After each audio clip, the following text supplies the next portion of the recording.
Before I begin to talk about my experience as a parent of a child with a rare disease, I just wanted to take a moment to tell you a little bit about the condition. So lymphangiomatosis is the name given to a rare, life-limiting, life-threatening, congenital, progressive, multi-system disorder of lymphatic channels. The disease can affect any organ, be unevenly distributed in the body, and progress at different areas at different rates. The cause of the disease is yet unknown, but may be due to a congenital areas of the lymphatic development occurring prior to the 20th week gestation. Trauma, onset of puberty, and inflammation may play a role in the progression of the disease. Because of its slow course and often vague symptoms, the condition is frequently under-recognized or misdiagnosed, depending on the extent of the abnormal lymphatic channels and which areas are affected. Symptoms can vary.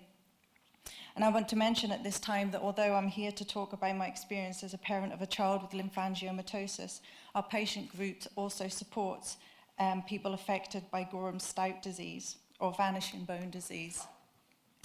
So Gorham-Stout disease is a very rare skeletal condition characterized by uncontrolled proliferation of distended, thin-walled vascular or lymphatic channels within the bone, which leads to reabsorption and replacement of bones with angiomas or fibrosis. Because both lymphangiomatosis and Gorham's disease share some characteristics, with up to 75% of patients with lymphangiomatosis having bone involvement, this leads to some to conclude that lymphangiomatosis and Gorham-Stout disease should be considered as a spectrum of the disease rather than separate diseases. There is no standard approach to the treatment of lymphangiomatosis or Gorham's disease, and often the treatment is only aimed at reducing symptoms. So my son Alfie was born in 2007, weighing 8 pounds 9 ounces. He seemed like any other child for the first few months of his life, and then one day, almost overnight, we noticed that his whole right leg was more swollen than the other one. We went through the usual channels of seeing our local GP, and then referrals were made to our local hospital in Aberdeen, where x-rays and MRIs were taken. The results of these showed some abnormalities, but it was still unclear what was wrong with him. And it was at this point that we were made, a referral was made to a specialist hospital in London. I was told not to worry, and it would probably be nothing. The appointment date for London eventually came, and by this time I was just wanting someone to tell me what was wrong with him and what they were going to do to make it better. So we travelled the 600 miles down to London and waited for the doctor to come and talk to us. The outcome of this appointment was about to change our lives forever. Alfie had a rare disease called lymphangiomatosis. The doctor told us that there was little known about the disease, there was no cure, and very few treatment options available. We were told it would be best not to Google the disease because the information online might not be relevant to Alfie because of the wide spectrum of the disease and how each person was affected differently depending on where the disease was present.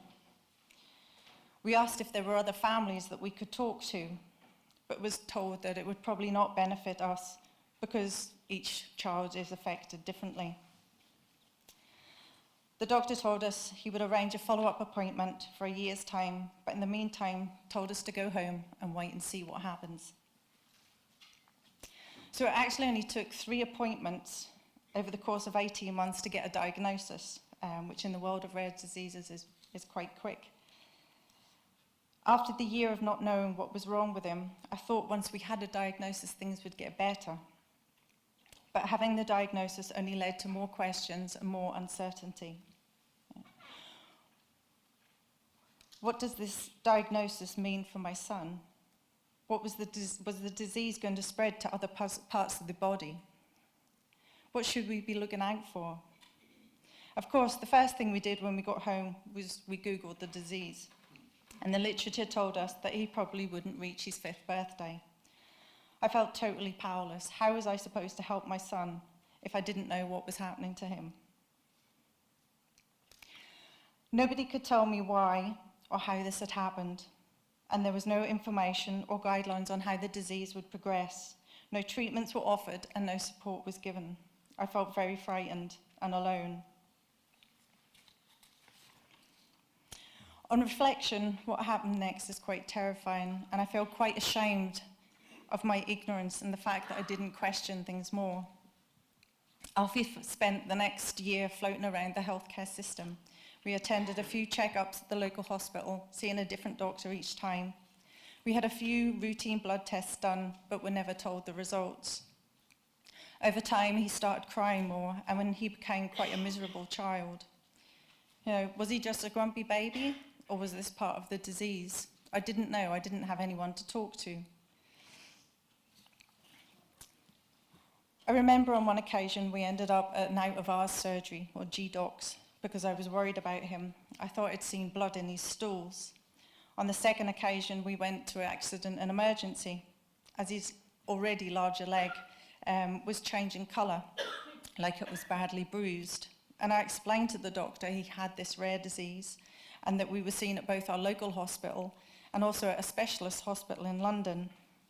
On both occasions, we were sent home with no reference to a follow-up with the hospital. I was just told to go home, and then if the symptoms persisted or I was concerned, to make an appointment with my local doctor. On looking back, I can't believe I let this happen, but hindsight is a wonderful thing. I put my trust in the doctors. I was just a mum. I believe that the local hospital, the out-of-hours surgeries, and the doctors at the accident and emergency all assumed that my son was being looked after by somebody else, that he was somebody else's responsibility. But in fact, it was just the opposite. No one doctor had taken responsibility for my son's care. He was floating about within the healthcare system, having not been allocated anyone to oversee his care after diagnosis. So the turning point came one Friday evening. He developed a very large bruise on his arm. He hadn't knocked it, he hadn't fallen, he was really grumpy, and he was running a temperature. So again, I took him to an out-of-hours surgery. It always seems to be at night that your child gets sick. And I explained the situation to the doctor, the disease, what had been happening, mentioned that we were flying down to London on the Monday to see the doctor at the specialist hospital. But I was worried because of the bruise and because of the temperature. The doctor told me to continue with paracetamol, and because we were flying down to London on the Monday, not to worry about it because we would be seen then. So he sent us home. We arrived at the London hospital on the Monday. The doctor took one look at Alfie, and we went from being an outpatient, to being admitted. And within half an hour, he was hooked up to monitors, and he was being given fluids, antibiotics, and blood products. He had a high temperature, he was pale, and his heart rate was dangerously high. His right leg was extremely swollen, purple in colour, and hot to touch. So bloods were taken to find that his blood count was dangerously low, and he was a very sick little boy. Our 2-day review at the London hospital turned into 4 weeks of hell. After a week, we were told to call the family because they didn't think that he would survive because he wasn't responding to treatment. And it was this point that they started to talk about introducing a course of vincristine, a type of chemotherapy, and steroids to see if this would stabilise his condition. So the tumours or cysts in Alfie's body are not cancerous, but back in 2010, vincristine was the only real treatment option available for this disease. So thankfully, after a few weeks, he started to respond to this line of treatment, and his condition stabilised, and eventually we were transferred back to our local hospital in Aberdeen. Things changed in relation to his care after he was started on chemotherapy.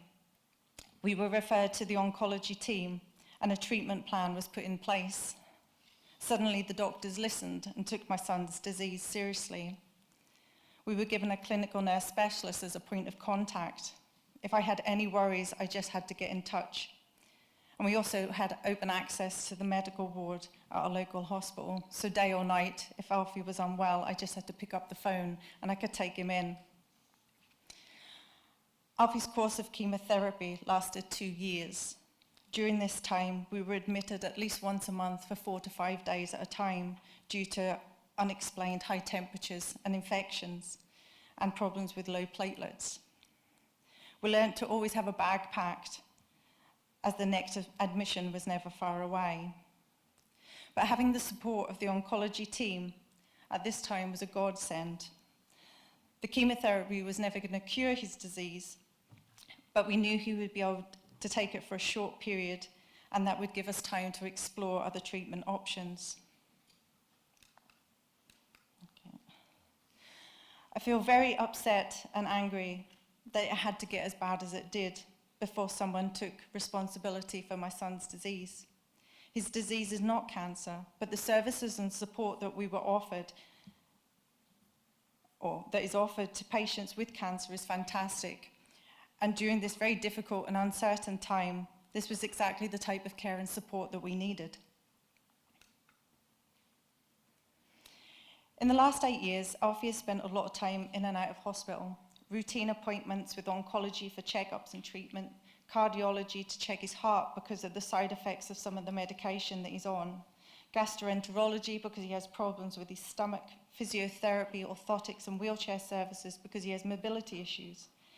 We attend as an outpatient every 4 weeks to have bloods and his port flushed, and then there's the admissions for unexplained high temperatures and infections, the planned surgeries and the unexpected surgeries.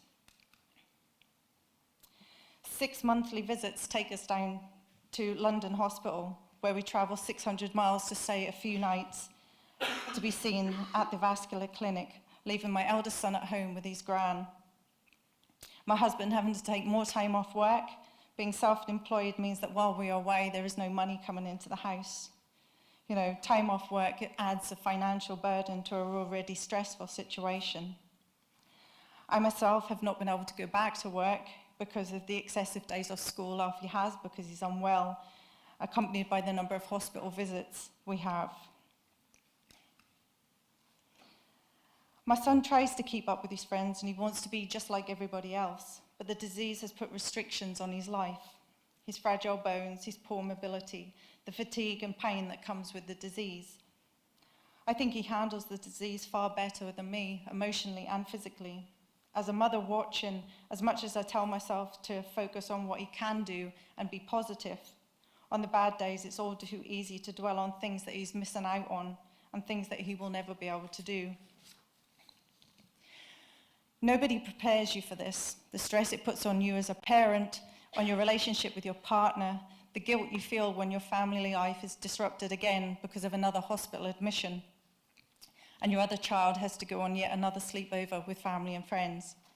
It took me a long time to come to terms with the diagnosis and what it meant to me as a family. At this point, I decided that something had to change. I felt totally overwhelmed by everything that was going on, and in order to help my son and me get through this, I had to gain back some control over what was happening. And I was so fed up of nobody being able to answer my questions. I was fed up of being told, let's wait and see what happens. And I was fed up of feeling helpless. It was a very hard lesson that I've learned, but by sharing my experience, I hope that I will be able to stop what I went through happening to other families.